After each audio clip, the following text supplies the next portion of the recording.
I think you're in better shape than I am.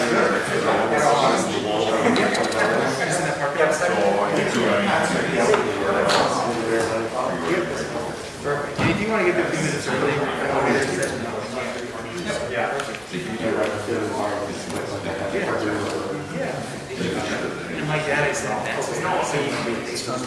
Okay, I'm not quite sure where Brad is. Go down to page 4. I'm making a change, but we have small. It's just something that instead of this one, we put this one in. So it's not like no, and it's not a material change. It's just We'll get through this and then we'll worry about that. it's not really a change.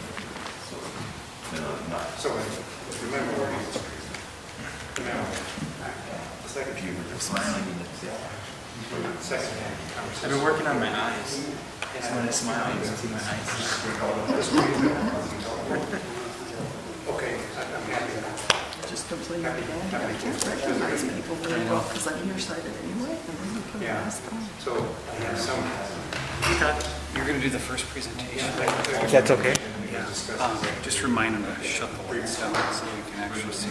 Okay. If you come in, Yep, no problem. whoever's next to the lights, whoever gets the chair of the meeting. Presentation pulled up on here. Okay. Just the PowerPoint, and then it's ready just from beginning. Okay. And then you're good to go. And then Andy, I'm just going to scroll through mine. Yep. Yours is just a PDF. Yeah, yours is the PDF down here. It's ready to go. You just got to do view full screen.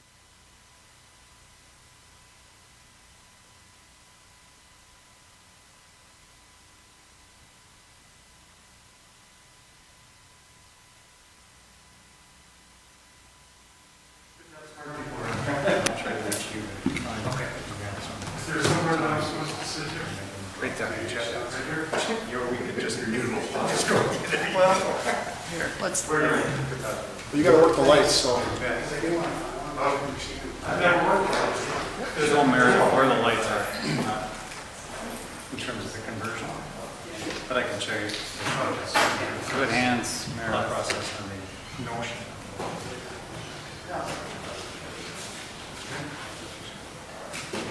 And it's so. Good afternoon, and welcome. This is the time and place for the Grand Forks Growth Fund Committee meeting. Beginning with the roll call. Doppler? Here. Thank you. Holt? Here. Bonnie? Here. Weber? Here. Wolf? Here. All present, accounted for. Very good, thank you. We'll begin with the approval of the minutes. I apologize, I don't have the agenda up yet. There we go. Minutes from the June 29th Growth Fund Committee meeting. I move approval. Have a motion from Mr. Holt I'll second. and a second from Ms. Dockler. Any further comments or questions, discussion? Hearing none, all in favor signify by saying aye. Aye. Aye. Opposed, same sign, motion passes. The next item on the agenda is election of chair and vice chair. Historically, the Growth Fund Committee chair and vice chair were both members of the City Council. When I was first elected as chair of this committee, I suggested that it would be better to have a vice chair from one of the community members. So we made that change. It's also my understanding that historically, we've only held elections when one of those positions was changing out. Some time ago, I had requested that we move forward with an election to better align the cycle of the Growth Fund with the council elections. And it's my understanding that while I was in the know, and I believe it was discussed at JDA, it was not previously discussed at Growth Fund. At least I don't see any record of that in the minutes. It's also worth noting that it was asked by a council member if there was any conflict, legal or otherwise, with having the chair of the Growth Fund and chair of the JDA being the same person. And it's my understanding from the city attorney that there does not seem to be any such conflict. I haven't found anything that would cause that to be a problem. Very good, thank you. Nonetheless, it's come to my attention that this matter has caught committee members kind of blindsided some committee members, And so with that, I'd be looking for a motion to table the election for further discussion. Mr. Chair, if I may. Yes, Mr. Holt. I would, I think it's an important discussion. We have, as evidenced by our agenda today, and our early meeting time, there's a lot going on, both with this committee and in the city of Grand Forks, which is great. I hope we always have long Yes, it's agendas like good this, news, and I'd be isn't it? happy to continue meeting at 3:30 every Growth Fund meeting if it means that we have a jam-packed agenda like this. So I think, having said that, I agree that the discussion about leadership is an important one, and I think it deserves probably some more thought than I've been able to give to it, admittedly. So I would move that we would table this item until our October meeting, so we have a little bit of time just to think about this and continue to move forward. Very good. We have a motion from Mr. Holt I would second. and a second from Ms. Dockler. Any further comments or discussion? Hearing none at this time, all in favor signify by saying aye. Aye. Opposed, same sign. And so that is tabled until our October Growth Fund Committee meeting. Item number 4, FlexPACE loan request, Air Cedar Parts LLC. Mr. Baumeister. Members of the committee, I appreciate the opportunity. Brandon Baumbach with the Grand Forks Region Economic Development Corporation. I get to introduce a company here today that has been doing some fantastic work. It's ingenuity within the agriculture sector, and it's completely taken off, and they need a little bit more room to carry out their primary sector activity, and so that's exactly what the project's about. I want to introduce Andrew Altepeter, who is with the company as the business director, just to give us a high-level overview and introduction of himself and the company. Good afternoon, sir. Welcome. Hi, thanks, Brandon. My name is Andrew Altepeter. I'm the business director of Air Cedar Parts LLC. And what we do is like Brandon said, we make ag aftermarket parts out of stainless steel, primarily for John Deere air seeders. And we started off, family farm, East Grand Forks, Minnesota, born and raised in East Grand Forks, and moved over started a business off the farm, saw a need, and came up with our own design to start building these pieces. It really shot up from there, and we moved to Grand Forks and established an LLC about a year and a half ago. And we just recently signed an agreement with like a major aftermarket parts company, and they're putting a lot of emphasis on aftermarket parts recently, just due to the ag economy. People can't buy new, they're trying to buy more aftermarket parts, and they're really putting a lot of pressure on their companies to ramp up production to kind of increase sales. And I actually just brought this, it's a John Deere catalog for the fall, and usually they just put John Deere parts in here, and they actually, the aftermarket parts company thought it was necessary to, this is put out all over the world, Australia, everywhere, and we actually have a full page ad showing off our parts. Does it mention Grand Forks in the ad? What's that? Does it mention Grand Forks in You the know ad? what? I don't know if it does. I'll have to put. It'd make the deal so much easier. So I mean, there's quite the need there, and the concern was that we need to grow, and we need to grow a little bit quicker than we thought in our first initial 5-year plan was, and so we're looking to purchase a building, and that's what this FlexPACE loan is. You know, with growth comes cash, and you know, as we're starting a company, we have quite a few sales, more than what we're projecting, but still cash is obviously tight, just due to the hiring of the personnel that we need in order to grow. So that's kind of the opportunity and the request today. Very good. Any questions from committee members?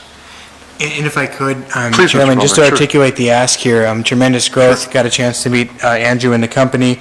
This request is for a FlexPACE loan to help them purchase the building and renovate that building. So the total project costs $1 million. They're putting in 20%, and this FlexPACE will help them buy down from 4.8% to 1%. This will then be a request of just short of $90,000 from the growth fund to leverage $166,000 from the Bank of North Dakota.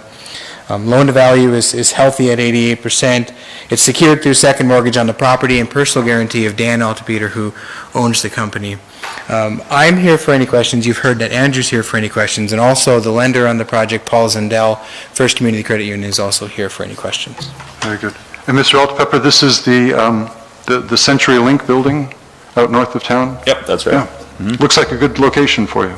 Yeah. Yeah.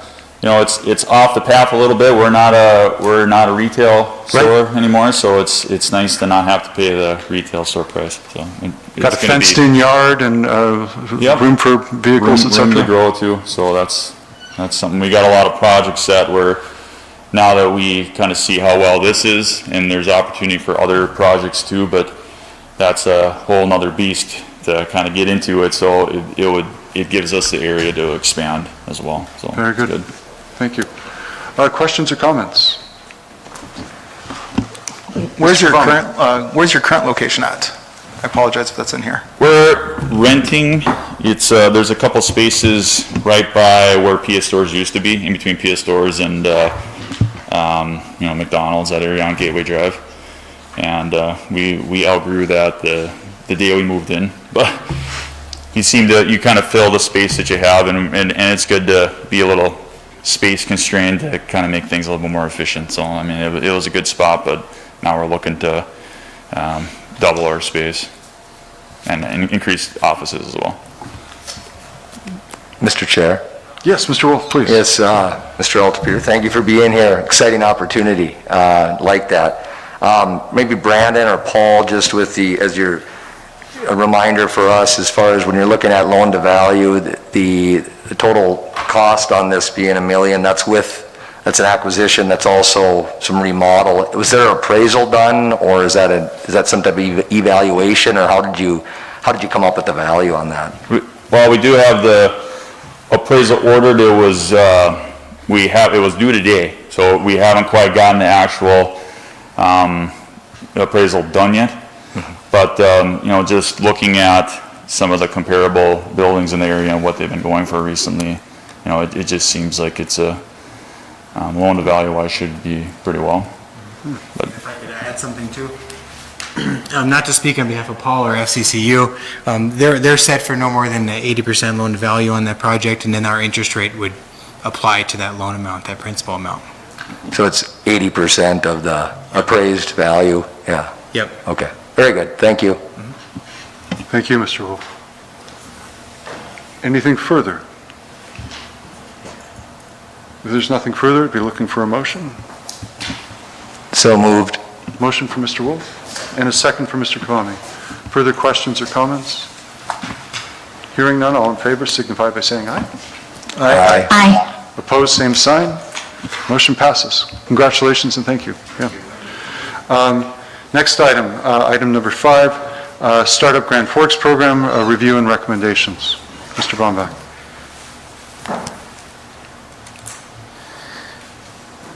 It's been 3 very fast years, and it's time for an update on the program.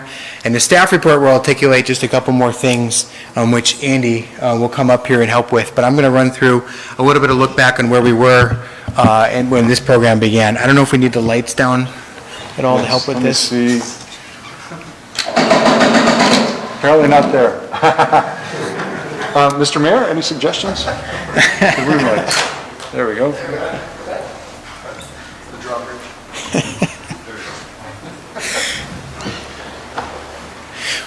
Thank you. I know time is of the essence here, so this is sort of the agenda of the presentation I'm going to go through really quickly. With new members on the Growth Fund Committee, I thought it'd be important to just highlight some of where the original intent was, the strategy behind it, what the process is today, and then what that 3-year look back looks like. What is the outcomes of this program over 3 years as a pilot program?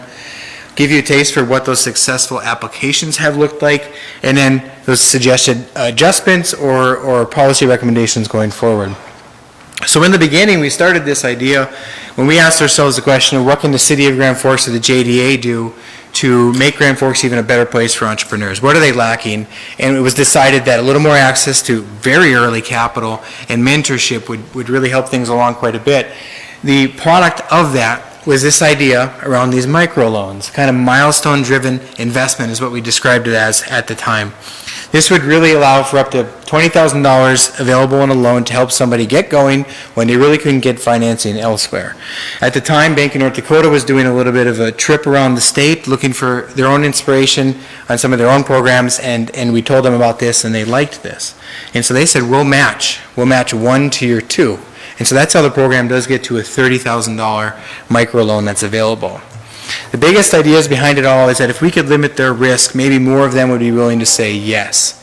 And if we're in a position to take a small portion of the growth fund portfolio and take some higher risks but calculated bets, we might have 1 or 2 home runs out of there. And if not, we're going to have a number of great businesses that get started here. So the way we do that is we've not asked for any personal guarantees. We've also had quite favorable terms of 5% interest with the first year completely deferred principal and interest. And the Bank of North Dakota, or the North Dakota Development Fund, who administers the program from the state level, has agreed with those. So we've been able to help people pursue their dream right here in Grand Forks. The strategy being, like I said, when you're not ready for traditional debt, that is where we want them to end up. We want to be doing those PACE loans or FlexPACE loans. But if they're not bankable in the traditional sense, what can we do as a community to get them there? This is a very rudimentary model just to show you that we've got to start somewhere and we got to get people into that pipeline, and that's this program. Get them in early and hopefully they can pursue a few other things along the way that does get them traditional bankable and in a very strong financial position. Our process has been, as we set this up, how do we do the due diligence on these things if there's no lender involved? The ultimate authority still rests in the Jobs Development Authority, and just before that, you, the Growth Fund Committee. The few steps before help with the due diligence behind this. In the beginning, if anybody calls up myself or city staff and says, I have an idea, can I get a loan for this? They have to do their homework. The program requires that they spend time with the Small Business Development Center or SCORE to do a business plan and financial pro forma. So we leverage existing resources, and it's my advice that they visit with both to get those in really good position to complete our loan application process. Then they go in front of a loan committee, which is an 8-member group that is really nominated by a number of organizations and affirmed by the mayor to sit and really run them through a Shark Tank type of pitch to get a sense of, does this person have what it takes? Have they put the time into their business plan? The committee is made up, like I said, nominated by a number of organizations like the Chamber of Commerce, EDC, College of Business, Public Administration, Center for Innovation, and there are 3 nominees from the mayor himself.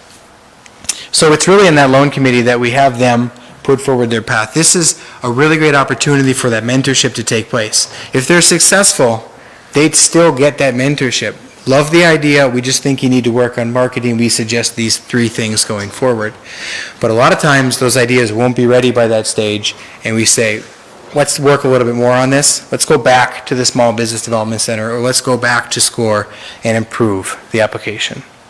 Then it goes through the state due diligence, North Dakota Development Fund. They look at that, they make sure that they're comfortable with the loan before it ever comes to this committee. So the 2 applications you'll see tonight are going to be at that point where they've gone through those steps. As far as outcomes go, over the 3 years, again, this is a 3-year pilot program. We set it that we would limit up to $100,000 to be available for the program. You see 4 calendar years listed here only because the program was instated in May of 2017, and so we had half the year to work from. In short, you can see that through the Growth Fund aggregate amounts loaned of $142,000, we've leveraged not only the state dollars but the equity, as there's a 25% equity contribution required here. So because of the $142,000 in 10 different loans, microloan format, we've really got a total investment of $285,000. The real headline here, and maybe I should have put it at the top, is not the 10 successful applications, which I will talk about. It's all the conversations that have come of it. All the conversations for the folks who weren't quite ready. All the conversations or referrals that pointed them back towards the Small Business Development Center or SCORE. And you can see, do the math on that, more than 75% of the folks who approach aren't ready. But then we identify them, we get them into the networks who can work with them and get them in a position. I think that's a real highlight of this program, and it signals how open for business Grand Forks really is. Some of these applications, you know, I think in the beginning we envisioned a lot of high growth potential companies, maybe some software development companies. How neat would this be? And we got one right away, and then we've had a mixed bag for the rest. And I think we've learned a lot about the program. Maybe not what we thought it could be, but we're certainly proud of what it is. We've had, you know, French tastes, as we've all gotten to meet Warren Sailly over the years, with bringing his French culture. But food carts is common. Red Pine Distillery, ASR, those are both primary sector certified companies now. As in Red Pine Distillery distilling vodka from sugar beets, and ASR, which manufactures cab assemblies for Polaris Rangers. So there's some real potential here, and they're just in the beginning as we get going. But those have been the successful applications. And All Embracing Healthcare, maybe we didn't see ourselves there, but I understand now that she's already hired 8 people, and she continues to grow. Great success story. So some of the suggested adjustments here, in which will be covered in the staff report a little more closely, is let's make the request to make the program permanent. It's been successful, we're proud of it. I apologize, one thing that's really worth mentioning on this slide here, we thought we'd get a number of folks who wouldn't be successful, and then the growth fund would lose those dollars. We're current on all loans. We haven't missed, we maybe have been late to a payment or two, but we are current on all payments, and we have had no defaults. Now, some of those are still in deferral right now because there's a first year deferred principal and interest, but over the 3 years, we are still positive. No one has done poorly with the program, which we're really proud of. So the suggestions would be to require a turn down note. It's something that we've asked for. We want to make sure that these folks who are applying are going to the lenders in our community and asking what they're eligible for, not just coming here and we would be in some kind of competition with the private sector lenders. We want them to have the conversation with the lenders. They know of so many programs that maybe we don't. We want to make sure the entrepreneur has all options. So we actually require a turn down note saying we can't do that. In some instances, it'd be helpful. We've only used this program to work as the only source of loan dollars in the deal. So as in every applicant we've approved, we've been the only lender alongside the North Dakota Development Fund and the equity investment. We've been the only money to help them get started. We have one applicant you'll hear from tonight where he was able to get a loan from a lender and maybe even successful through this process could get the loan. But without them coming together, there wouldn't be enough to help them get started. And so I'd suggest that we don't change the intent of the program, but rather just open up the ability to be used as a gap financing tool.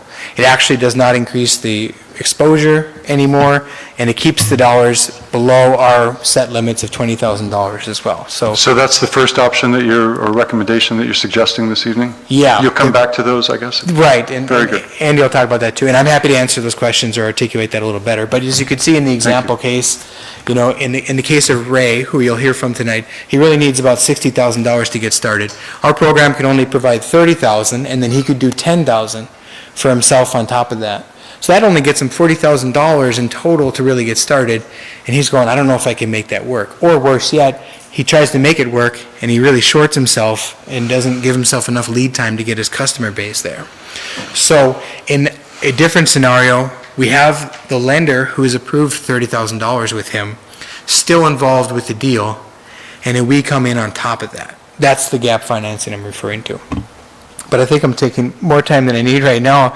I'll just say in summary, you know, it's been a different pool of applicants than we originally intended, I think, or envisioned, but it's been really successful, as in no defaults. We've discovered entrepreneurs, gotten them into the pipeline, and made the referrals to the appropriate programs that are already there. And again, I think above all, perhaps, is that we can really signal as a community that we're open for business, and if they start their business here or choose to, they have a leg up on the competition. Is a key message. Andy, I will get out of the way for you. Mr. Conlon.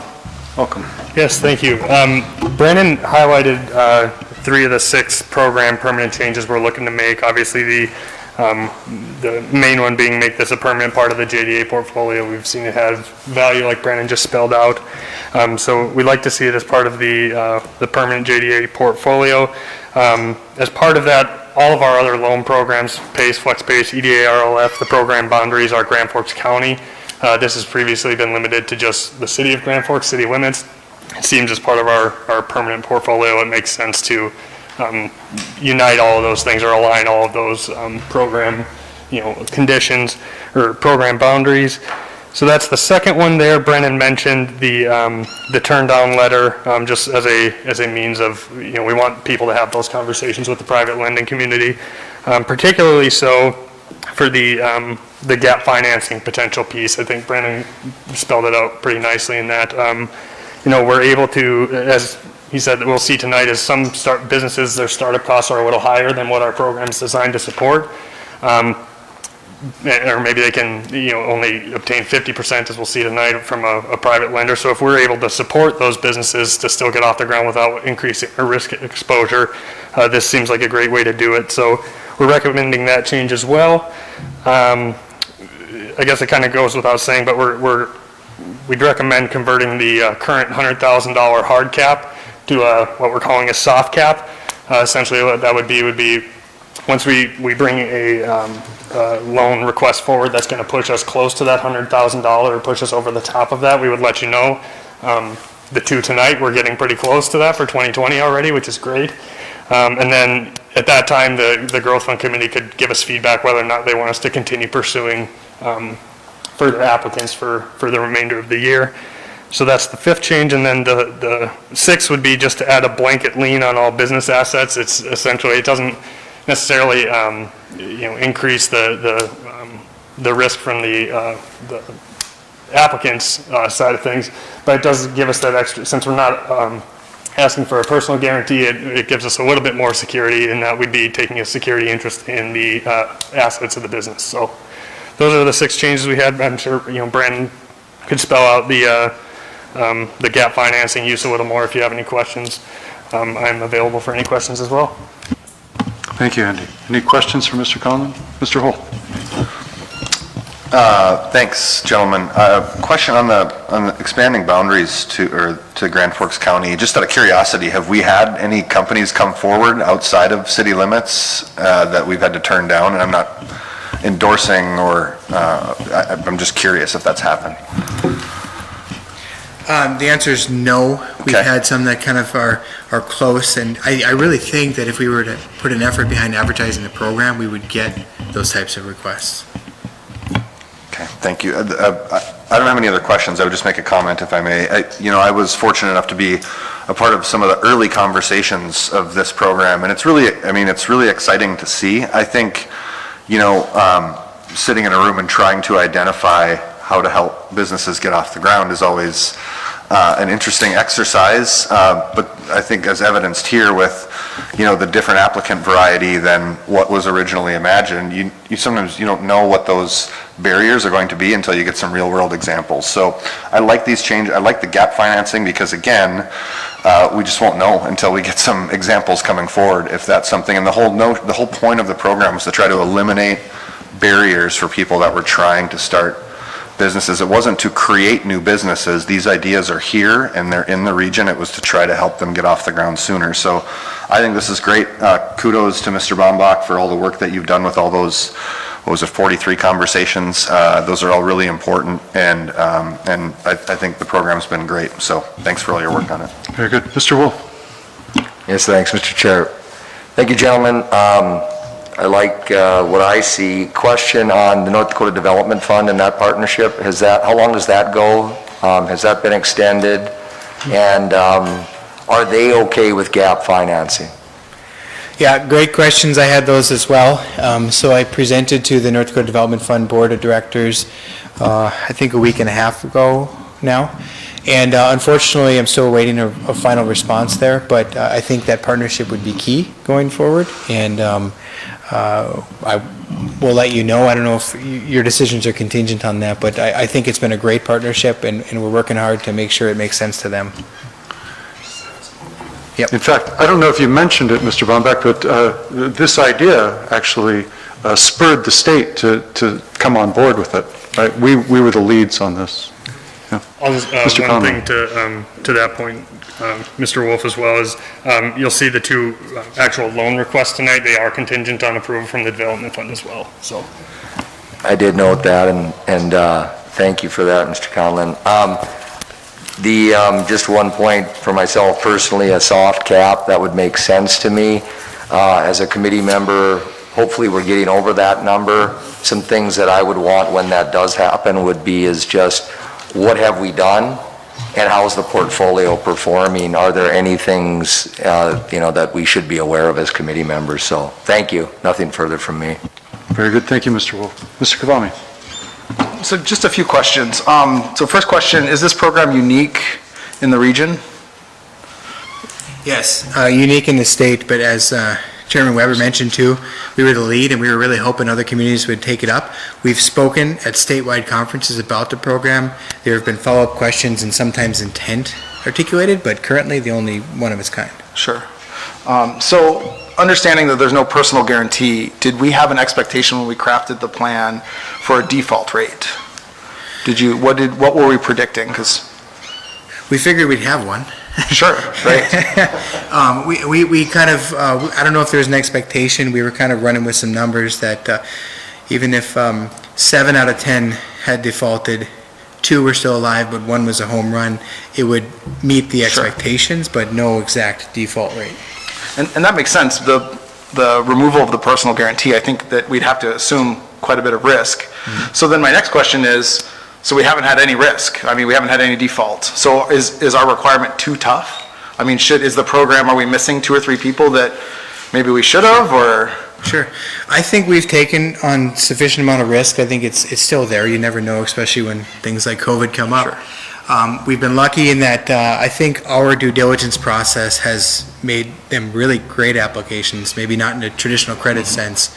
But I don't know that we've missed out on folks. Some of those early conversations that I reported of 43, sometimes folks don't come back. And I think it's important that we have that barrier. The loan committee has done a tremendous job of being able to screen, and I would just share with you my confidence in that process, and I think it's necessary. I don't know that we're being too tough. In fact, if I may, the programmatic changes that are being proposed are an attempt to kind of address in a gradual manner Mr. Kavami's question. Exactly. Even requiring that turn down note versus just requesting, which has not been a problem to receive, but it just helps put a barrier from anybody who's looking for the best deal out there rather than this right fit of a program.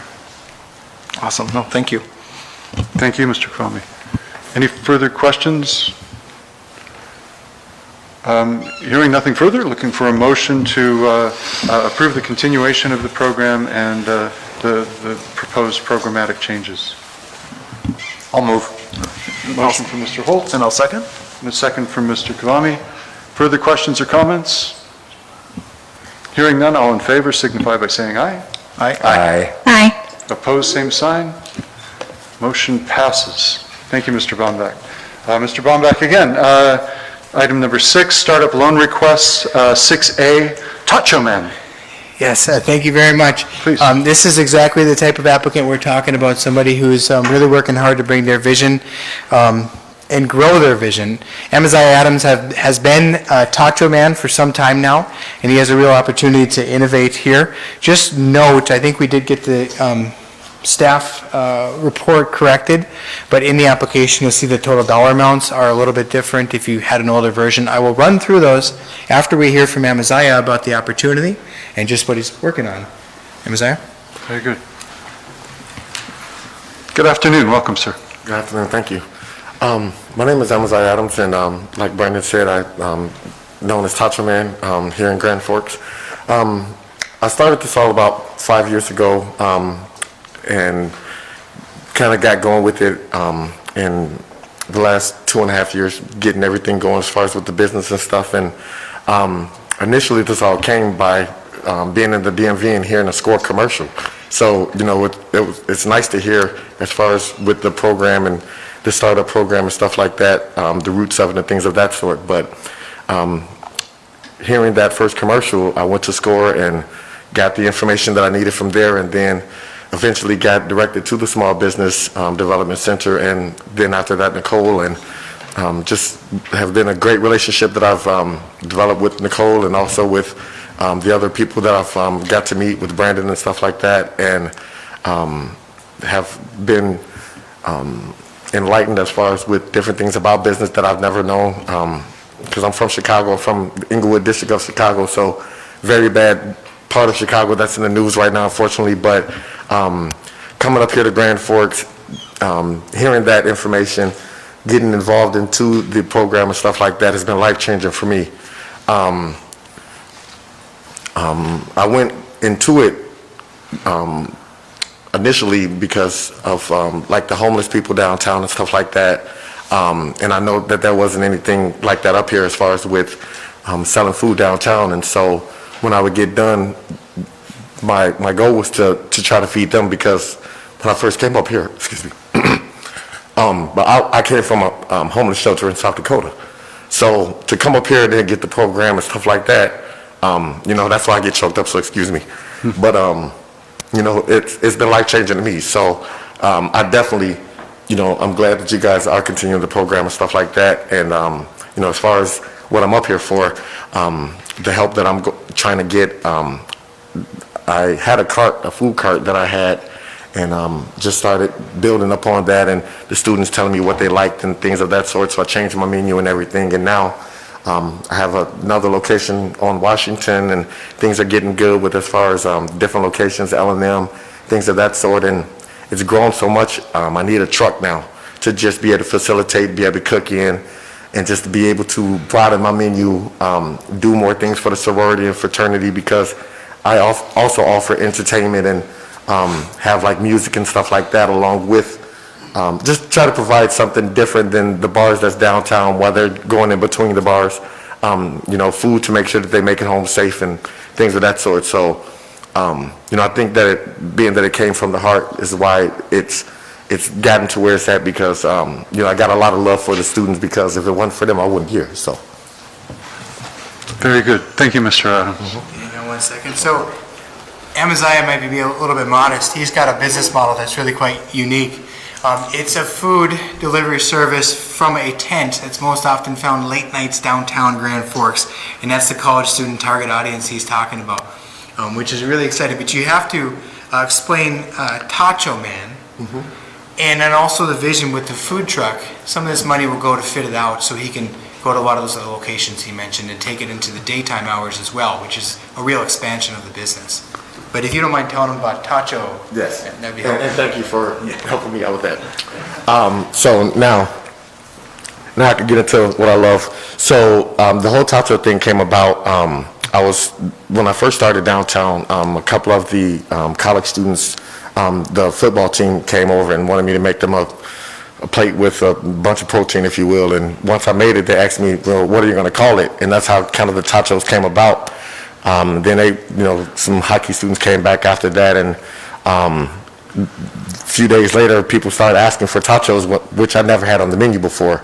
So just a variation of, tacos and nachos mixed together, and it's just been going great since then. And as far as the food truck, the reason that I need that is because with the wind here in Grand Forks, how it be 5 miles per hour 1 minute and 20 miles per hour the next.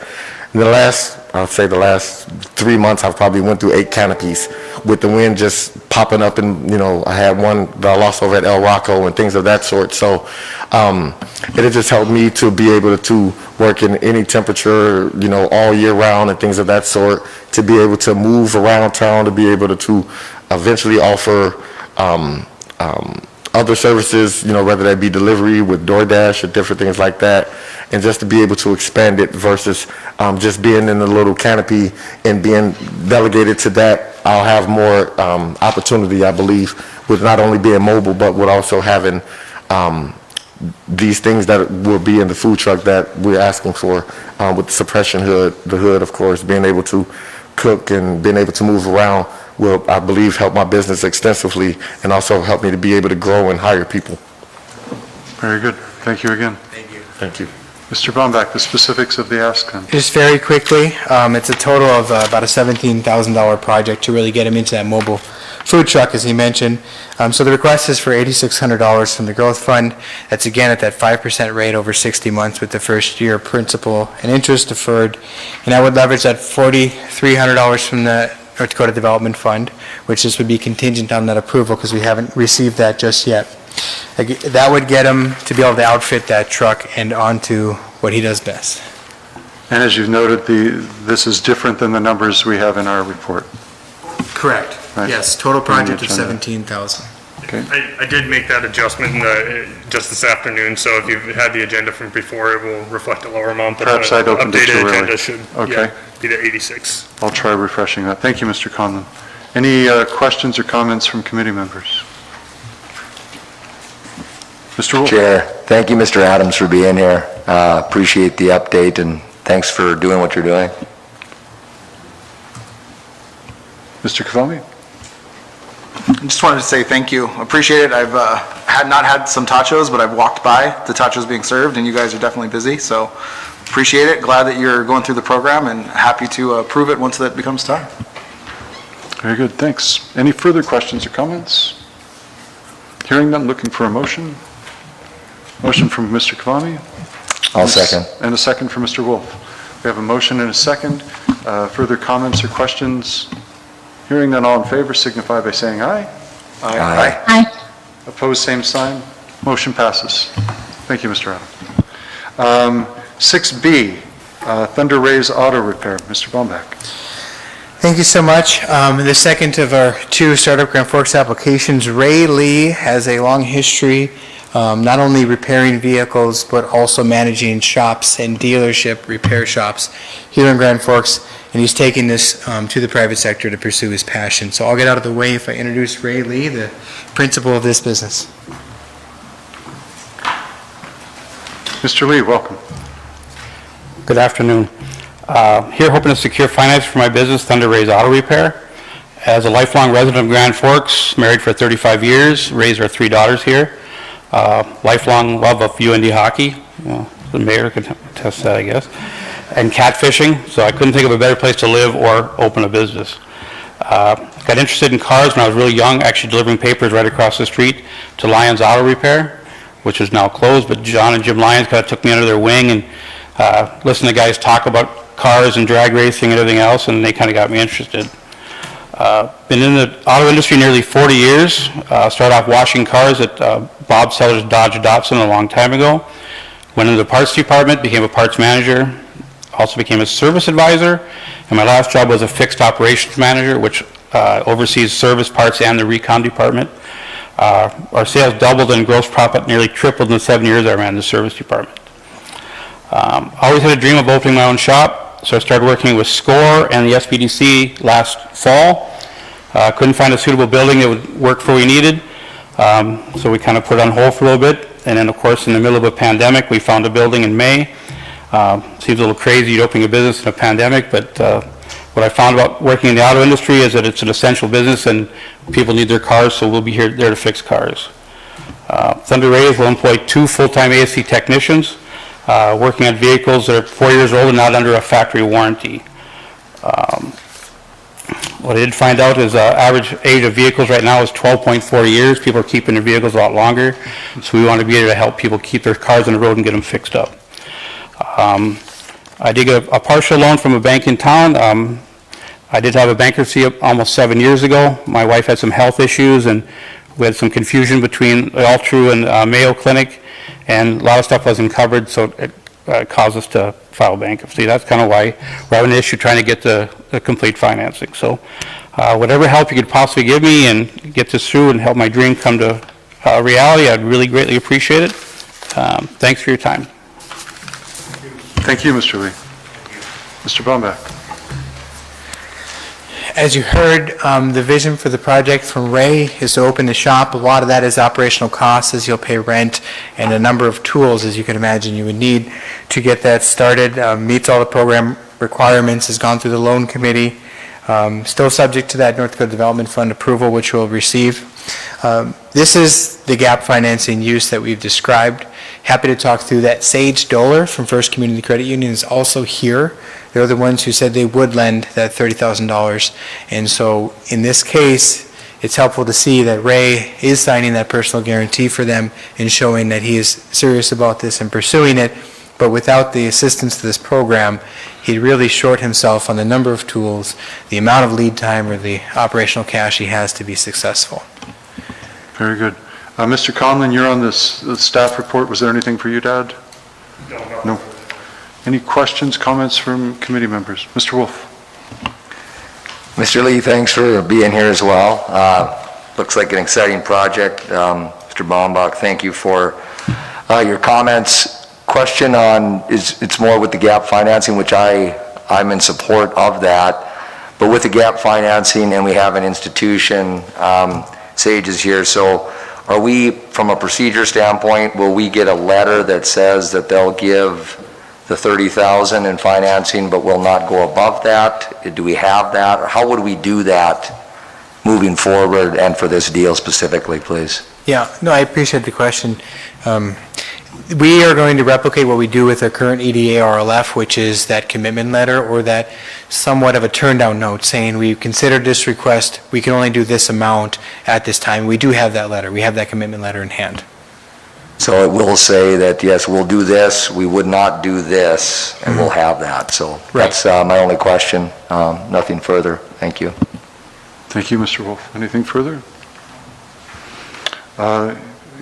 Then looking for a motion to approve the request for $15,524 from the Startup Grand Forks Loan Program. So moved. Got a motion for Mr. Wolf, second for Mr. Holt. Further questions or comments? Hearing none, all in favor signify by saying aye. Aye. Aye. Aye. Opposed, same sign. Motion carries. Item number 7, draft EDA RLF plan, 5-year update, review, comment, authorized submission. Ms. Richards. Thank you. You'll see on your agenda you have 2 EDA RLF plans. The first one is our existing RLF, and as your staff report says, we are kind of on the hook to update every 5 years at a minimum with EDA, and this is that 5-year update. There's no real substantive changes other than those that are kind of listed there under analysis and findings of fact. The verbiage has transitioned kind of in parallel with the way our policies and procedures has transitioned. Certainly not abandoning primary sector, but noting that there's more to economic development than primary sector job creation these days. In terms of the EDA RLF, we kind of talk about, as we do in our policies and procedures, that we're targeting both legacy sectors as well as aspirational sectors, and with an emphasis for this pot of money on those kind of early stage, not necessarily a startup, but an early stage business that might be having that gap financing need that has been in the past a requirement of this loan fund. Now EDA has kind of softened their language, and so a turn-down letter is not required, but you'll see in your staff report there evidence that credit is not otherwise available on terms and conditions that permit the completion or successful operation of the project. So they've softened their stance somewhat, and that has now been incorporated into our plan as well. We talked last year with some interim amendments about a job cost target, which the origins of this plan go back to the '97 flood. At that point, there were no requirements for job cost targets, and none had been established. When EDA moved to their new risk analysis performance metrics, having nothing to score us on there gave us a bad score. So we had an interim job cost target, and we've now incorporated that as our non-interim but permanent, I guess. Anyway, it's now our job cost target per the plan. So those are really the only substantive changes other than just kind of stylistic and a little bit of that the plan has two parts, kind of the operational part, the nuts and bolts of how you disperse loans, what is your process, and then the first part is more of the why do you have this RLF and what are you trying to do with it? So that's the part that's really been kind of updated. We did reach out to Mr. Wolf in terms of, as a lender who does this for a living, any suggestions, and we made some tweaks. But again, this is it's a 5-year plan and we've updated it.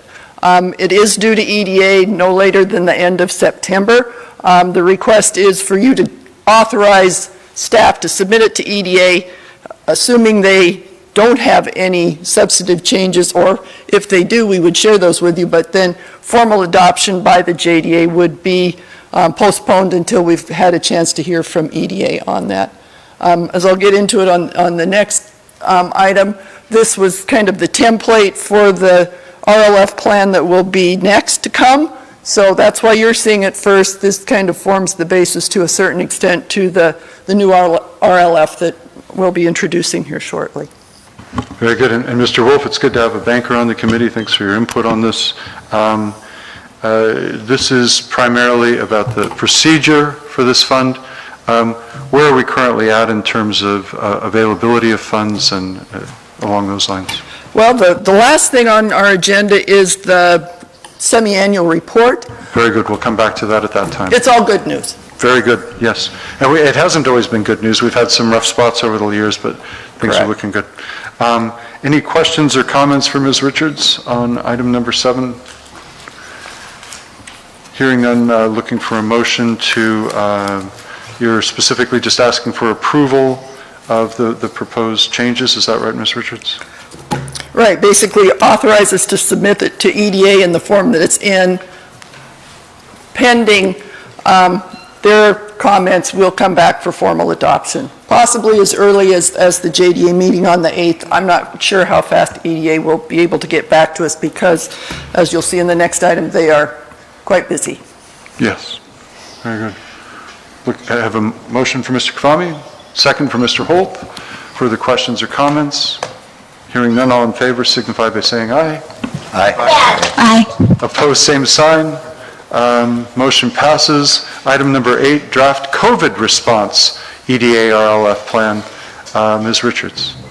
Well, as I have been kind of hinting at for quite some time, EDA invited the Growth Fund to request funding to capitalize a COVID response revolving loan fund. They told us to apply for $1.39 million for the actual fund, plus $139,000 for its administration, and we have been awarded those funds. The reason that we were invited was EDA's approach was that if a community or there's an existing RLF out there, obviously they have the capacity to administer EDA funds, and with as I just mentioned, the plan that entity would have in place would be a good way to jumpstart a future RLF. So as I said, I did use the old RLF plan as the basis for this current one, but the purposes are quite different. Our current RLF is well into its revolve phase. Its initial purpose was disaster recovery, but as you just heard, now it's kind of general economic development as we mentioned how it was targeted. This one, at least in the initial stage, must be used to alleviate the distress that businesses have felt because of the pandemic. So the beauty of this is that anything that we expend, and we have a 24-month time limit to expend these funds for that initial purpose. However, if we're successful in that and the revolve funds, they come back to us and we get to keep them. And over time, we can, obviously pandemic response will not be, we hope, a long-term strategy. So as those funds revolve, we get to maintain the use of them and then can amend our plan for, how we want to target them accordingly. Or not amend the plan. Right. Right. As long as we need to use it for COVID, we can, but once that 24-month disbursement period is over, we're free to change that. It's possible for us to have two similar funds with different requirements. Correct. Very good. And EDA has waived a number of their standard requirements for this kind of urgent need approach. I should mention that on top of the 1.39 million to capitalize the fund, we are able to access up to 139,000 for administration. And before I forget, I want to introduce Colin Hansen, who we have hired using some of that administrative funding to be the kind of day-to-day program administrator for this. You know, again, this will not go on forever, and then we'll have another great team member in community development that we can use his knowledge and skills in other ways. But it's pretty nice to get EDA to pay the freight on Mr. Hansen's tenure with us in the short term. I want to make sure I hit all the key elements that make this different from our other RLF. The turn down requirement is not there. The minimum interest requirement has been waived. There is no, you know, leveraging requirement. This is just to help businesses that have been hurt by COVID. We kind of used the listening sessions that were done early in the pandemic as kind of our inspiration for what this loan fund should look like or who it should serve. We've talked to other partners, just recently met with a couple lenders in terms of, you know, who has been most seriously impacted in Grand Forks and how should we craft this program to really serve the need in Grand Forks. And so that's kind of the second batch of bullet points on your staff report kind of outlines the actual nuts and bolts parameters of the program. Again, with the uncertainty of COVID, we've built a lot of, I don't want to say wishy-washy language into it, but we're reserving a lot of rights to review. You know, quarterly we will look at... That sounds like a much better way of putting it. Yes, that's not wishy-washy, that's just wise. And it's very reflective of the fact that, you know, if this money flies out the door in the first 6 months, we don't have the same issues that we do if at 6 months in we're sitting on half the loan fund unexpended. So our initial approach was minimum loan of $5,000, maximum of $50,000 with your initial tranche limited to $25,000 per business. We want to make sure that everybody that needs and wants to access this funding, yes, that's what we would submit in this plan to EDA as our approach to allocating these funds. Which allows us approximately 3 dozen loans at that size? Well, at 50,000 cap, we did the math. What was it? It's not that many. Keith's got his phone out there, but yeah. 25,000. Right. So then, yeah, if everybody took the maximum, it would be about 25.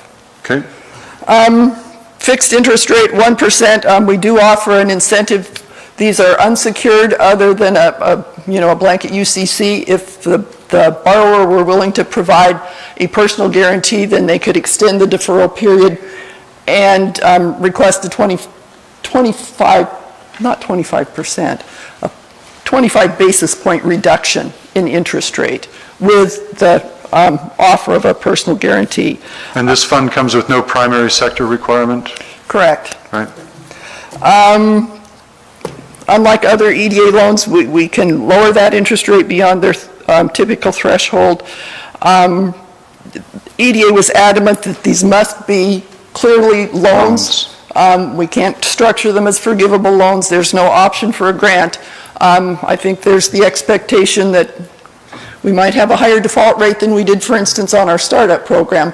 But again, we're trying to get the funding out there to keep those businesses afloat. It is reserved for working capital. We didn't want to put construction even as an option. One reason, there's the state grant program that's trying to provide funds for that right now. Secondarily, with a federally funded program, it triggers a whole lot of administrative issues that aren't there with the working capital loan. So that, again, a lot of conversations with businesses, lending partners, folks at SBDC. We hope we've crafted something that meets local needs, but again, we've built a lot of opportunities to review and redirect as need be in the coming months. The Pretty proposed exciting interest rate is 1%, and a business could apply for both the state program and this, apply for and receive both loans, is that correct? Right, we're going to include, I think there's a placeholder in the actual draft plan for that duplication of benefits language. You can't, request the same fund and, use your expenses twice. But yes, there's no prohibition against, if you've got PPE or EIDL or the state grant program, you're not ineligible, you just have to have expenses that are not being duplicated. Mr. Kafami? So outside of the application, what external or hard documents are required? I see bank statements. What else is needed to approve that? Well, we've talked about, what would be our basis for turning someone down? And so what we're using as an indication of someone's ability to repay, because again, this is not a giveaway, this is meant to be a loan program, we would look at 2019 operating information. Is it bank statements, is it tax returns, is it profit loss statements? We're not quite sure whether we're going to get the small mom and pops that would be a challenge versus something pretty easy, but that's kind of the financial information we're looking at is tell us how you were impacted, tell us the needs that these funds will meet, and then show us that you were, when the pandemic hit, that your business was viable, and to indicate your ability to repay in the future, show us that you were profitable or had positive cash flow in the most recent 12-month period. So that could be tax returns or? We're going to try to tailor it to whatever makes sense for each individual borrower. Sure.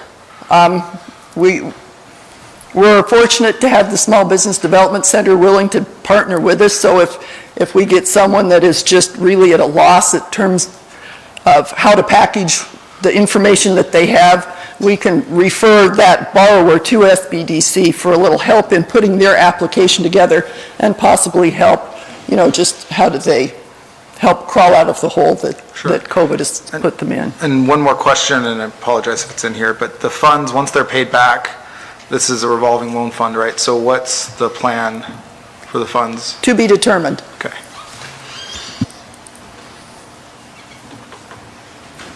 Mr. Wolf, yes, please. Yes, thank you, Mr. Chair. So, Ms. Richards, I like this program.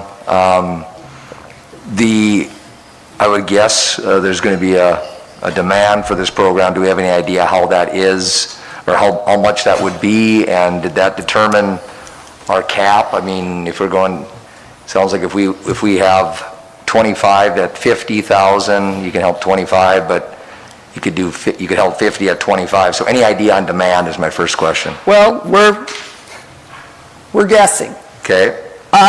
We did talk with a couple of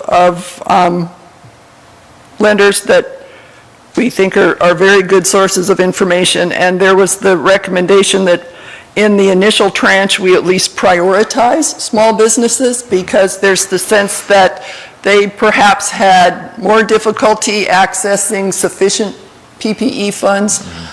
We're expecting lenders to be a good source of referral if their clients, they know their client's business needs quite well, and if what the commercial lender can provide isn't really everything that they would like, then they would refer them to this program. But in that initial tranche, we were not necessarily limiting applications, but prioritizing applications to the hospitality sector. And, this was based on some recommendations with lenders, businesses with up to 15 FTEs or $1 million or less in gross revenue. We'll see what we get in that application process. Like I said, if all the money is gone in the first tranche, it's a different program than if it takes a couple rounds. Sure. But just to make sure that those that we have heard were hardest hit and perhaps least able to access the assistance that's out there, that was a recommendation, and we'd certainly appreciate your feedback on that approach.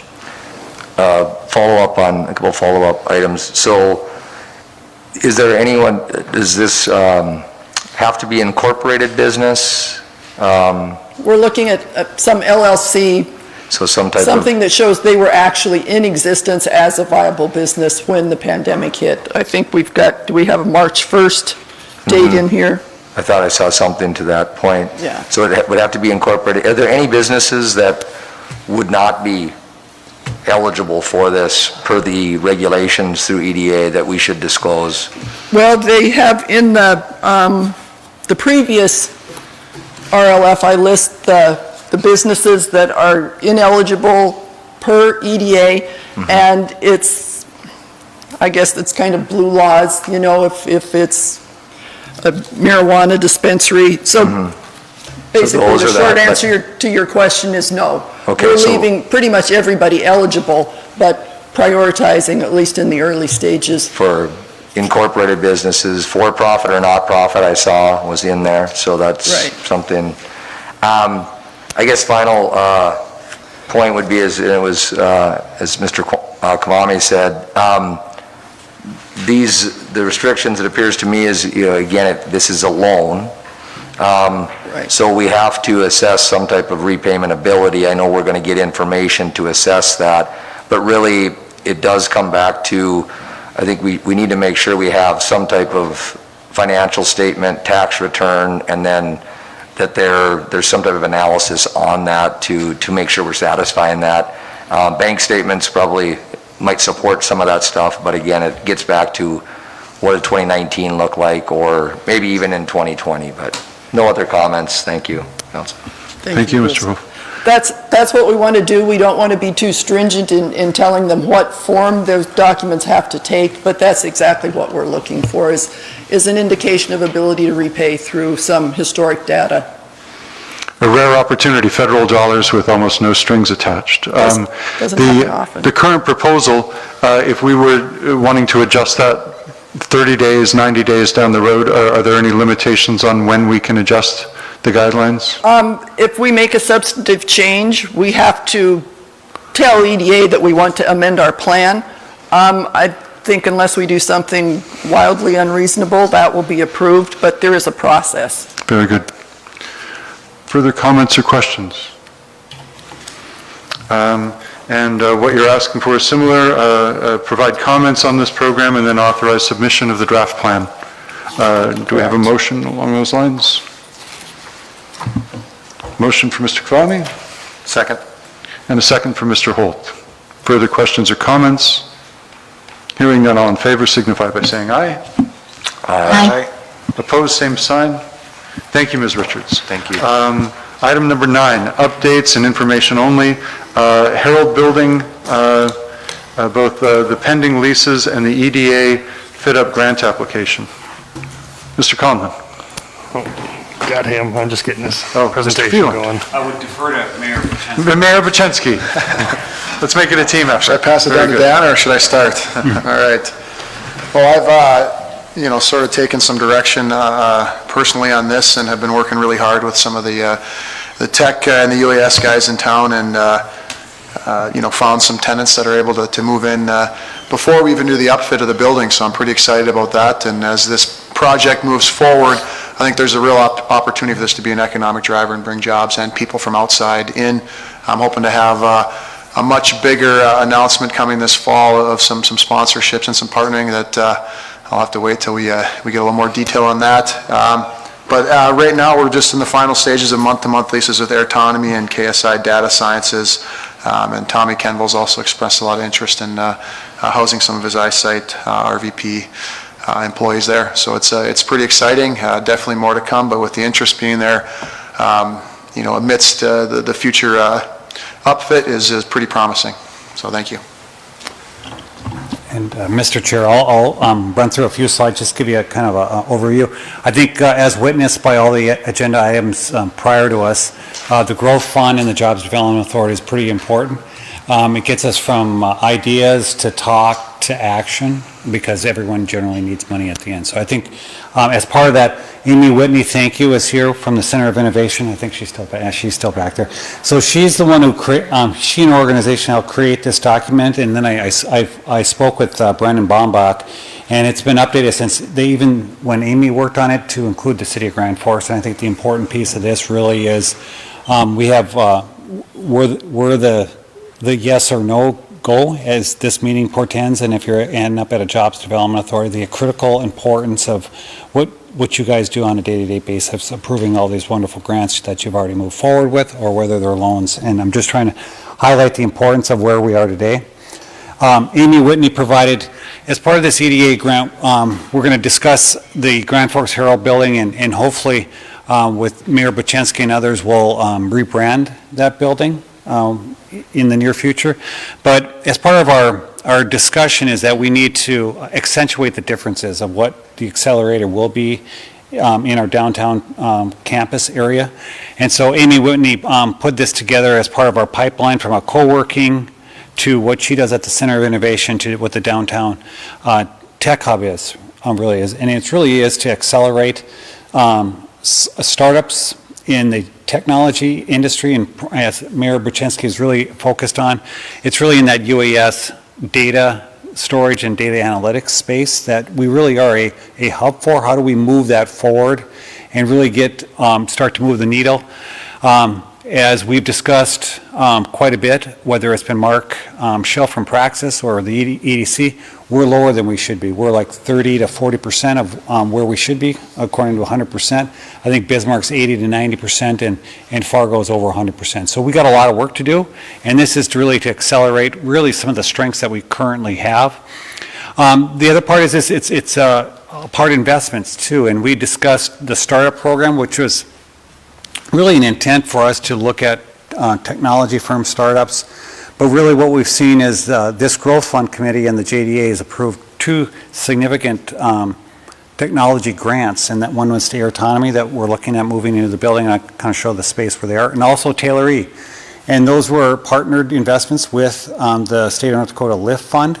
And so if you look between Air Autonomy and Taylor E, that was loaned out at about $850,000 to two firms. So you can see the significance of what we've done with those two applications versus the entire startup program. So we really have started small, and we really have made some really terrific commitments to accelerate industries that are in this technology space. And with Air Autonomy, they're right dead center in the UAS and data and analytics sphere. It's meant to be competitive and cyclical, that we want to accelerate these businesses so they leave the Grand Forks Herald building, and they continue to grow the downtown, and we can continue to grow and develop. And so a predecessor here, and when they talked about the Lions auto stores, and so similar to the Grand Forks Herald building, Lions is no longer an auto parts, but there's a private developer that owns that building. We hope one day that's a great mixed-use development with lots of great commercial space where high-tech firms can locate there.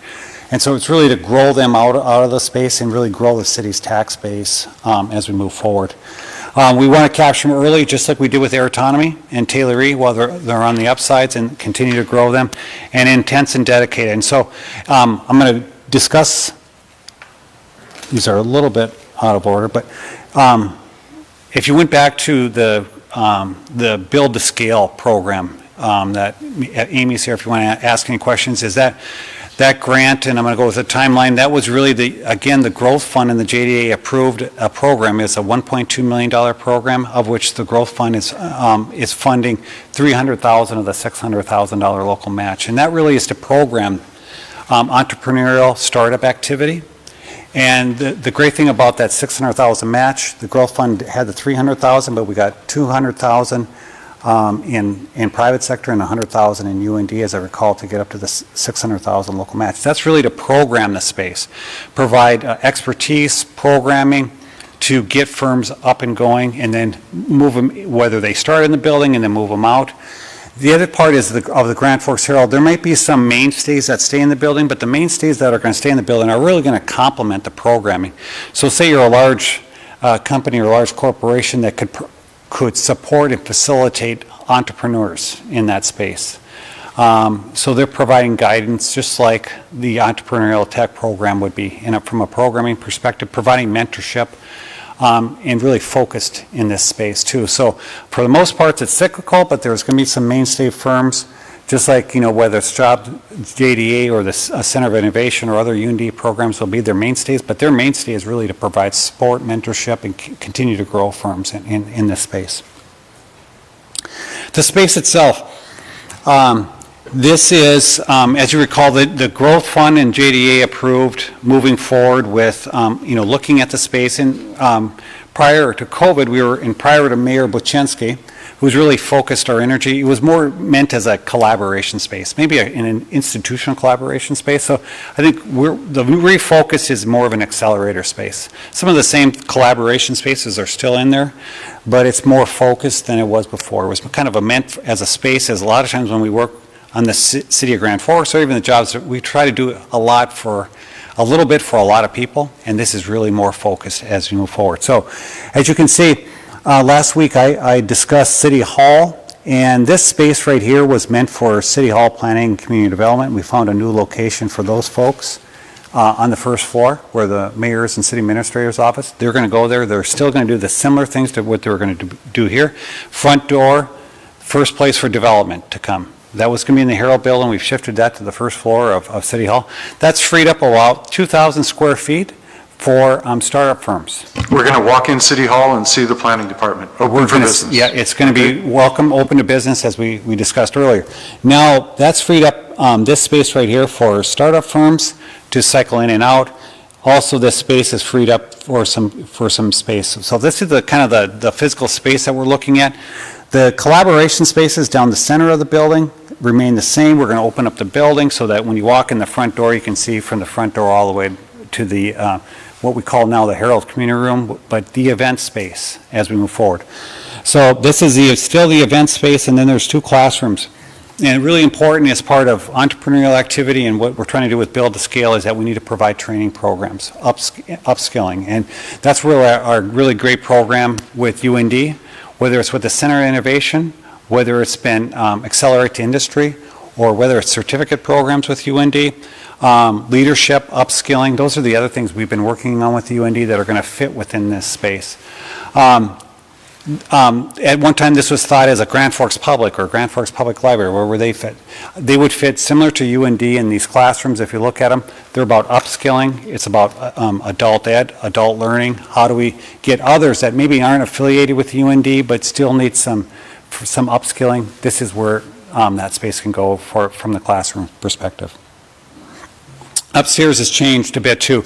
We still have the high-tech boardroom so any group that we've talked about with high-tech firms, this boardroom is really important for them to showcase themselves and not even showcase technology firms. This would be available for city use, for tenant use, for others in the community to come use. Absolutely. It's kind of we'll call it the community boardroom.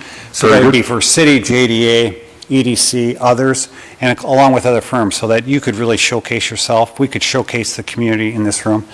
The other parts, right now the school district's in this space. We're still working through that, and then trying to open up some additional space for other tenants on the second floor. This space here I want to focus on. The mayor's really has... Excuse me, that's currently being used by the school district, right? Yep, right here in the corner. This is school district. And what is our lease with them, and what are the plans? That's a year-to-year lease right now. Very good. I think right now, I'll show you the timeline, so we anticipate that they can be in that space for this next year that we're in.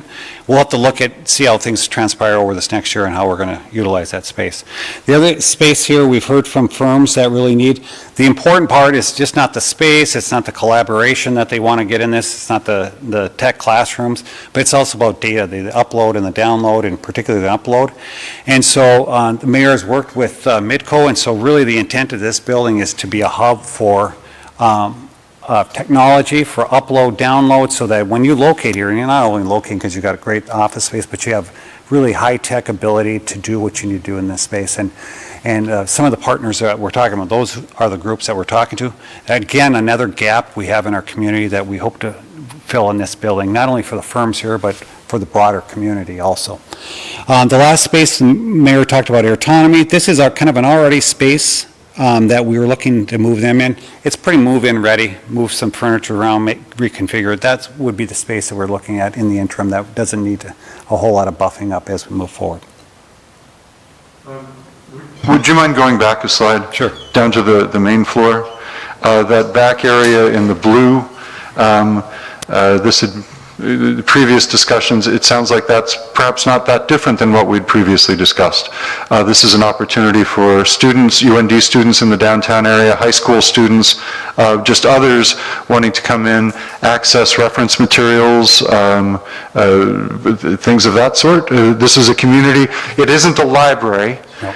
It isn't a branch library or satellite library, but it's a community space for some of the activities that would be associated with a library. Is that a fair statement? It's a fair statement, but it's, I think it's important to note that it's, like you said, not a branch library. It's not a downtown student union per se, but it's more of a focus of what students would be in there, what they would be working on. So we've really narrowed down what the focus of this. It'd be more accelerator related.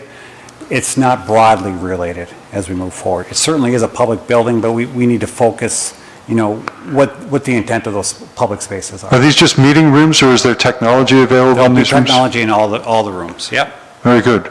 And I'm just going to jump in. You keep using the term accelerator. I think of accelerator in terms of what we saw in Green Bay. And one of the key aspects of that was this was a place that attracted large amounts of capital. So how is that aspect coming into this accelerator space? Sure. I think that's another part the mayor's working on. I'll defer to him, but I'm just saying I think we need to grow our growth fund, and we need to bring private investment into this space, and I think this can be a hub. Obviously, Amy Whitney is here from the Center of Innovation. I think she's working on something similar, but there's lots of collaboration. But this is where it can happen, not only with our own funds, but how do we drive other funds to this building and where people meet and greet, so that we're just not carrying the load for the, on the public side, Matt working with the state of North Dakota in those two examples that I provided you. Thanks for indulging my impatience. Carry on. Thank you. Yeah, I think at the end, the plan would be to eventually have capital there, but I think trying to build that without having, you know, the interest in there is hard. I think one has to come before the other. Like I said, I really hope to have some exciting news to share, you know, in the future. Okay, that's great. Very good. So we discussed the ED. An early Christmas present, perhaps. Yeah. That'd be great. So the mayor's provided a lot of energy, and, you know, prior to the transition with Mayor Buczynski, you know, we worked on the EDA Build a Skill grant.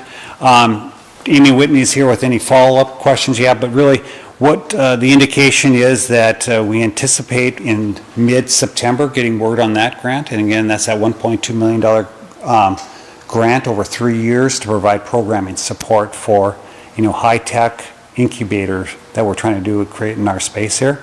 This EDA construction... There's another loan we're going to be talking about for the capital improvements. Yep. This is just programming support. That's programming. The second one on the list is really, we're working currently with Amy Whitney and Della Kaposias from the Center of Innovation on the specific grant. And so what our intent is that we would bring that to the upcoming Jobs Development Authority meeting on September 8th.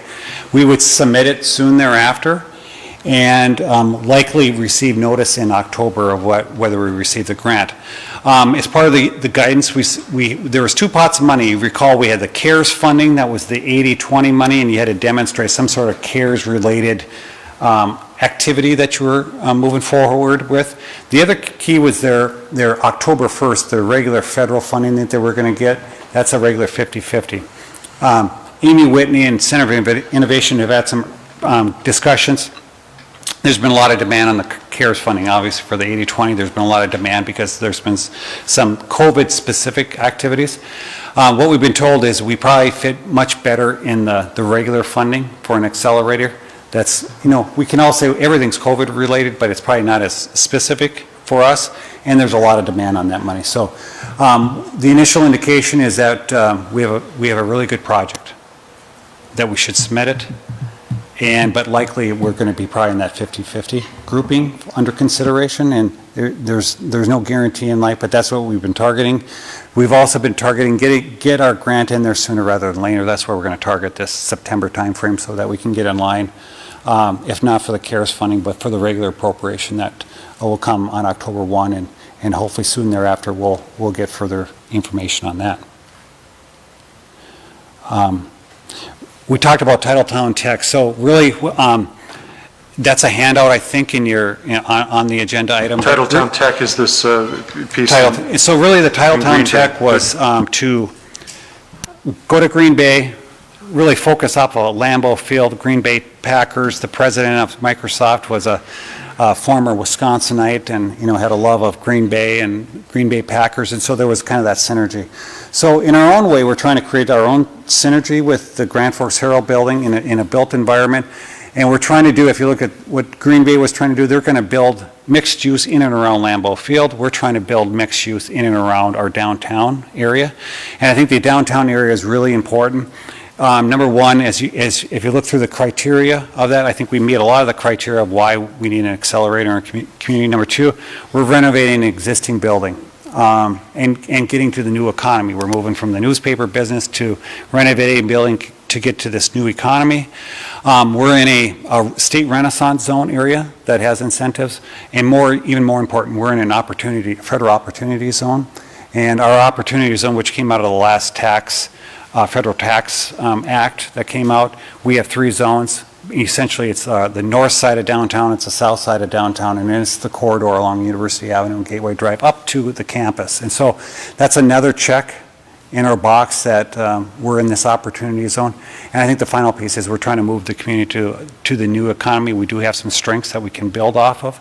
So I think we got a lot of things going, and all the agenda items that we can show, we can demonstrate community support for entrepreneurs, for startups, to try to move our economy forward. So kind of that's our vision, and we're here to receive some feedback. We do intend to move it forward to the Jobs Development Authority, so whatever input we get here, we can share at the Jobs Development Authority and then ask the JDA to authorize us to move forward with the EDA grant. Assuming we get the grant, we'll have to see all the particulars, but we anticipate hopefully starting construction by the spring of next year, for hopefully a start, having some of the renovation completed in the fall to the winter, and so we'd be up and going hopefully in and around a year from now. Would we do the construction in City Hall previous to that? We will. Yeah. We'll start City Hall, so that will be likely started this fall and winter, and then I would anticipate that being wrapped up, sometime this winter, and I would anticipate the Herald building then following suit if we can get the grant. The other part of the grant, we have been discussed, we need to keep the grant ask under $3 million. I anticipate once we do all the programming and work with JLG and PCL and Community Contractors is our current CMAR on this project, I anticipate the total project to be between $2 and $3 million. Under that case, we'd have $1 million cost share to $1.5 million based upon what that project comes in. So we're working hard to get all the grant documents together so that we can share that with the JDA in early September. Thank you, Mr. Phelan. Exciting project. Even without the early Christmas present, that just make it even better. Questions, comments from committee members? Mr. Kavami. From the city's perspective, when does this cash flow? I understand we're going to have sponsors and private investment, and I'm just curious from our perspective. Well, that's a tough question. I think we'd love to see it cash flow. I think it's more of an economic driver. I don't think we need to be in the business of owning buildings for profit. I think when it cash flows is when we see the companies that are coming out here building massive businesses in and around Grand Forks. So whether it ever cash flows or not, I don't know. I don't think that's the goal in the end. And that's fine. Just want to understand, the 80-20 loan, and now it's the 50-50 loan, and just what our real costs are. And if it's $100,000 a year or $1 million a year, what's our costs for having this amenity for our community? Actually, if I may, Ms. Whitney, did you have anything to add at this time? Thanks for joining us today. Thank you, members of the committee. I think what I can add is it's been a pleasure to work with this team and trying to bring this vision to Grand Forks. I think really what I could add is that, there's multiple pieces to this puzzle. And from a cash flow, I think to echo the mayor, whether or not it cash flows, it's thinking about, the investments for us are creating jobs. And that's really what the EDA is interested in, especially in an opportunity zone, which this particular project is really focused in building up and creating and taking that opportunity zone and making it a vibrant piece of a community. So I think this is an opportunity to do that. And there's multiple pieces to having this all come together. But, to answer that last question, from the construction point of view for this particular project, as, Mr. Phelan mentioned, it's a $3 million project, so the commitment on the match is $1.5 million if it's a 50-50 1-to-1 match. That would be the investment there. From a staffing perspective, hopefully our goal is to get this build-to-scale application so that we can put 3 years' worth of funding behind a staff member to run that programming. That's a $1.2 million investment. In addition to the staffing, there's some programmatic dollars to support that. So I'd say those would be some of the numbers that you're looking at there. Our hope is that we get build-to-scale for the staffing component, and then our hope is we get the construction funds to offset that to create that 50-50 investment on both parts from the federal dollars and then maximizing it against the local. Very good, thank you. Yes, Mr. Cavani? And I'm supportive of the program. I just want to know that, what are our costs? If we're $2 million into the building and $1.5 million into improvement, and then we're $500,000 a year into operating, and then do we create 5 jobs? That's all I want to know is that, and do we know, do we have an idea 3 years from now, what's our operational cost? Is there any way to know that? Go ahead, Mr. Mayor. No, I think it's, whether we continue with that program director or this gets moved to the private sector at some point, I think the operational costs in the end to the city are simply keeping the lights on, and I think we'll easily cover that in the future by the rents. And also sponsorships from some of those organizations that's part of that longer term. If you look at the accelerator versus the incubator side, part of it is that you have some of those sponsorships also where you're bringing in your mentors and some of your programmatic support comes through those sponsorships as well. Okay, thank you. Mr. Holt? I just want to make a comment. I know, to me, I just want to commend you all on the collaboration piece. I think that, with the mayor's new vision for this space, I think it would have been easy for silos to get developed, but you all working together is exactly what this community needs. I think it's exactly what the business community needs. So for Mr. Phelan, Ms. Whitney, Mayor, thank you for your continued collaboration. For me, it's really exciting what this could look like 1 year from now and 5 years from now. So just a comment that I've been impressed with that. So thank you, and I hope that continues. Thank you, Mr. Holt.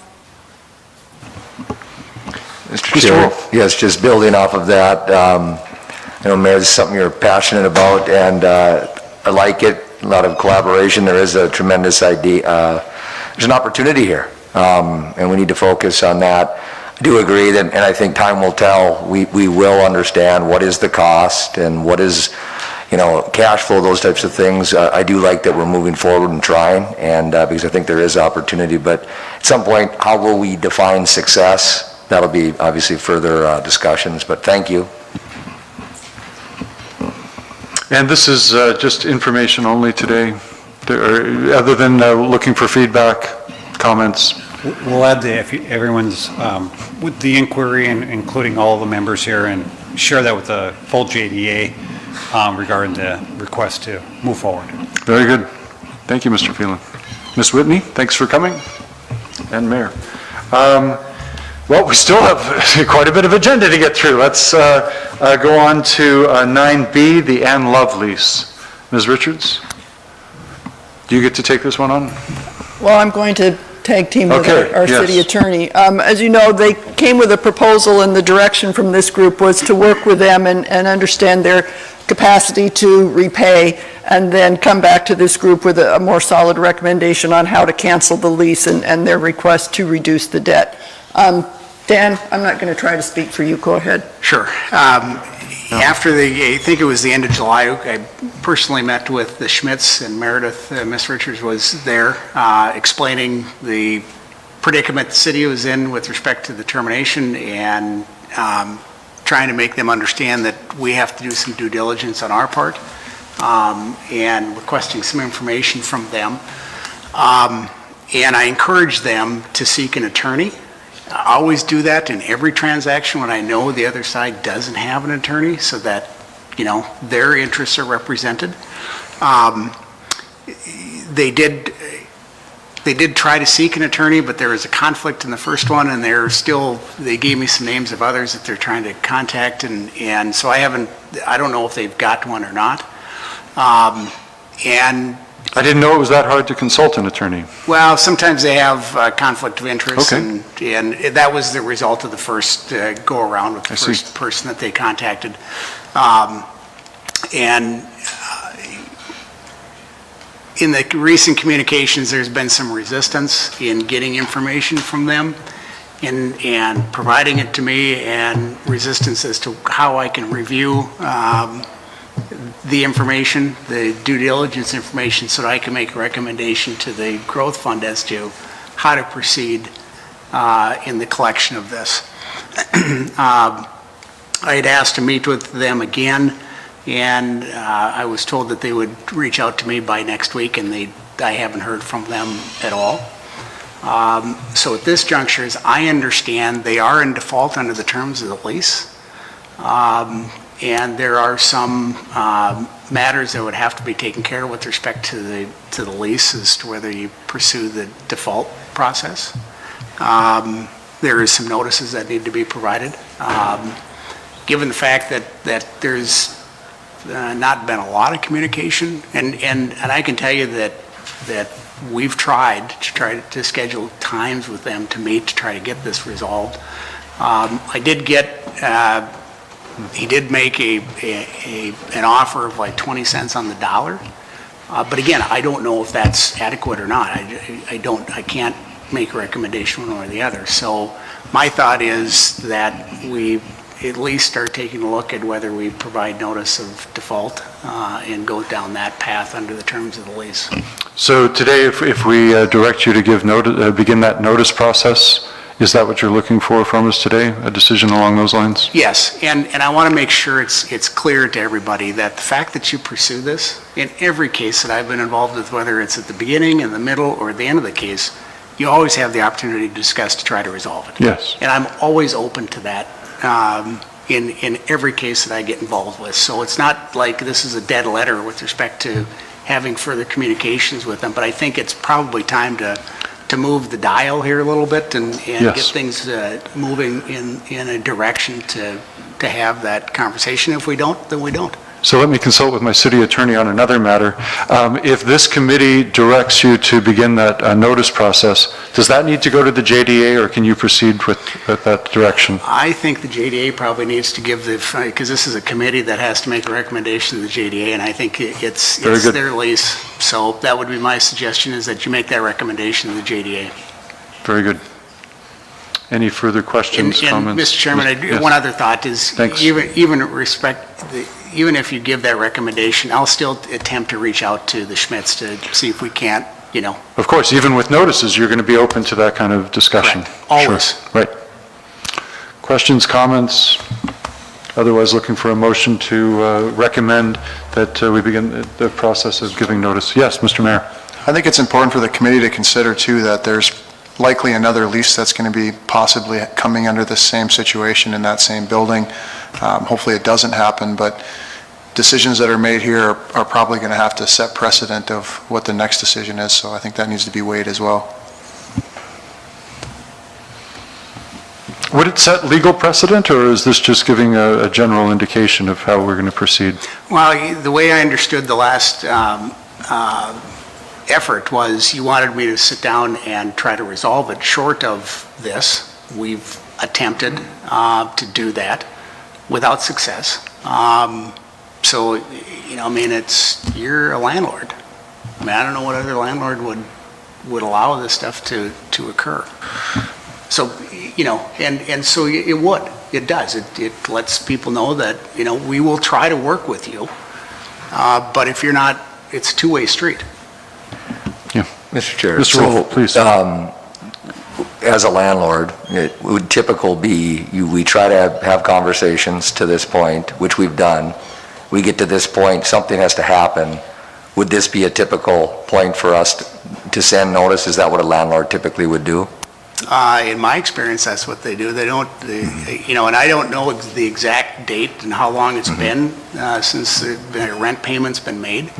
But I think generally, I mean, Mr. Wolf, you can attest to this, landlords don't want to go through this exercise like it, nor does bank want to have to collect if they can avoid it. So you try to work it out, but if you can't, then you have to take the next step, because sometimes that then causes the other side to come to the table a little bit faster too. Sure. Yes, thank you. In the 20 years since we've been a landlord downtown in this way, really, this is one of the first times where we've had this problem as a landlord, but we certainly have an issue right now. Any comments? Otherwise, looking for a motion, Mr. Holt? Yes. Yeah, I'll make I was just going to make the comment. I was part of this discussion last time. I think, you know, I made the comment that I didn't have any desire to squeeze every penny out of the Schmitz. You know, that was the quote that made the paper. But you know, there's some due diligence we have to do here, and there is precedents that we have to set. And you know, we had a conversation with Mr. Gosted about it, and you know, we need to ensure when negotiating something like this that we don't negotiate you know, a really good deal and not think about what that means for future tenants in this situation, you know. So it's my opinion is the due diligence that we asked Mr. Gosted to do is not unreasonable, and it's fairly straightforward. So we have a responsibility to the taxpayers to move forward in a timely manner with this. So I think this is a reasonable request to move this forward to the JDA, understanding that Mr. Gosted will try to resolve a situation with them. We have a reasonably short speech and a motion for Mr. Holt. A second for Mr. Kavami, or another comment? Second, and further comments? Have a motion and a second. All in favor signify by saying aye. Aye. Aye. Opposed, same sign. Motion passes. Ms. Richards, JDA annual report. We've got lots of time still. These last two items, I'm going to try to get us out of here in 5 minutes so we can have a nice transition. These truly are information only, receive and file. Code requires that the annual report be prepared with finance's ability to do final year-end documents. This is really kind of the soonest that we can get it together for you. I don't know if you have any questions on it. Format has been pretty consistent for the last, I don't know, 5 years. If there's information that you would like to see in addition to this, we're certainly open to it. And this is old information. You know, here in late August, we're coming to you with information that's year-end 2019. So if you would like, we can certainly do kind of much like we have an EDA semi-annual report coming up next, we could get Jessica to kind of give you a snapshot of where the portfolio is that you're seeing here at the end of 2019, what that looks like, you know, mid-year, or, you know, at the third quarter position. It kind of is what it is in terms of providing those audited financials for this report. It puts us mid-year, but the upshot is it's a summary of what the group did in terms of actions and activities, whether it be loans or leases. So it is a nice summary, and then the financial reports at the end that are prepared by our finance staff, or, you know, just that very right out of the CAFR profit and loss statement. Very good. Overall, good news. We're doing what we're supposed to be doing there. In fact, better news than what we would have had a few years ago. With the committee's permission, I'd suggest that people take a look at this, and if there's any questions, bring those back. Otherwise, this is information only that would also go to the JDA. Right. Very good. And a quick apology, Mr. Holt, that was, thank you for those words. I didn't mean to make light. Yes. And Ms. Richards, then, unless there are further comments about the JDA annual report, Ms. Richards, the EDA-RLF semi-annual report. Right. As we mentioned earlier, we have had issues with having too much cash on hand. At this point, even under EDA's new risk assessment approach, we are compliant. We're kind of a B, which means we have to report semi-annually. If, really, the only thing that we're missing is kind of the tenure with staff. Jessica has only been here, I think she's on her, just started her second year, so assuming things continue to go well, we might only be reporting to you on an annual basis, which is good news from EDA's point of view. In terms of cash available, we do have, as you may recall, Mobile Recon got assistance. It was kind of in two tranches. That second tranche hasn't been dispersed, but it is committed, which leaves us with about $200,000 available for new loans. And I'd like to move to adjourn, because I... Very good. Any further comments or questions?